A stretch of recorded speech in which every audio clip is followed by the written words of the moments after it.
بسم اللہ الرحمن الرحیم۔ السلام علیکم۔ دفعہ نمبر 431 تعزیرات پاکستان۔ شارع عام، پل، دریا یا نہر کو مضرت پہنچانے کے ذریعے نقصان رسانی۔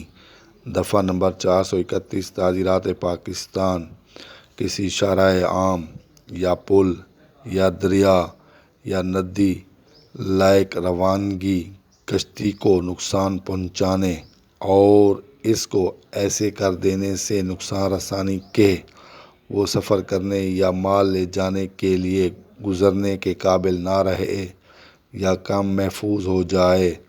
ملزم کو 5 سال تک قید کی سزا اور جرمانہ ہو سکتا ہے یا دونوں سزائیں دی جا سکتی ہیں۔ مضرت کے معنی نقصان دہ، نقصان رسانی کے معنی نقصان پہنچانا۔ شارع عام کے معنی وہ راستہ جس پر ہر شخص کو چلنے کی اجازت ہو۔